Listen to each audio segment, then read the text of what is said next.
I play Fritz Beebe, who was the chairman of the board of the Washington Post, and really he ran the company with Kay Graham.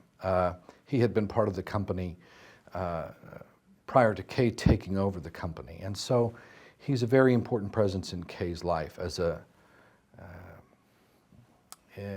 avuncular presence, legal counsel, and somebody who also, it would seem from the reading done about the period that he was essential in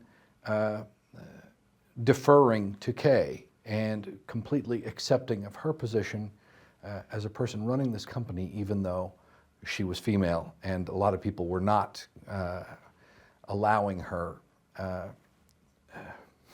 given the time, 1971, that she perhaps she was under a different kind of scrutiny because she was a woman in this position.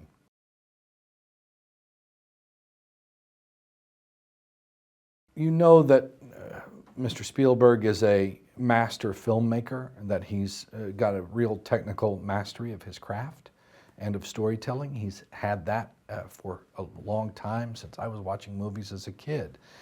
The fact that he's comes from the school where he's still editing in his head, editing in the camera.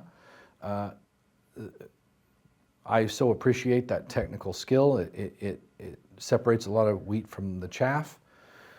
We don't have to do a lot of extraneous coverage of scenes because Mr. Spielberg knows how he's going to cut it all together. I so admire that. You know, and I take a look at a movie like Lincoln, which is such a beautifully acted film, and beautifully acted from top to bottom, really. I mean, there's not a poor performance in Lincoln. On one of our first days of shooting, Bradley Whitford and I, who had a lot of material, and we were both nervous, Brad reminded me, he said, you know, he's not going to let you look bad. I mean, look at his other movies and you'll see he's not going to let you look bad. So, the fact that he's also pleasant and funny and a sweet man who really models a kind of behavior on the set and really embraces ensemble work, just allowed us all to do the work to the best of our ability, I hope.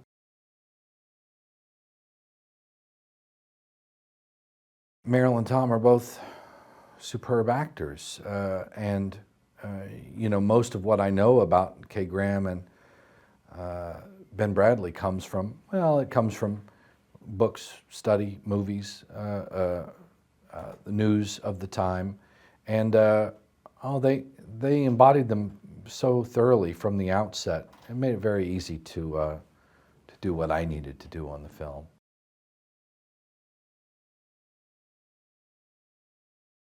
One of the smart things Steven did in Lincoln and this film is he really drew a lot from the theater world. He took a lot of terrific theater actors and people who have worked in film as well, but people who have spent a lot of time on stages here in New York, and I had several old Chicago pals in this movie as well. And that's great fun for me. Some faces I've known for 30 years, some people were brand new to me, but there was really a sense from the earliest days that people were cheering for each other, and people would, and when somebody had their moment, everybody respected that somebody else had their moment, that they had the ball, and really celebratory when they got the job done. You know, a really good feeling.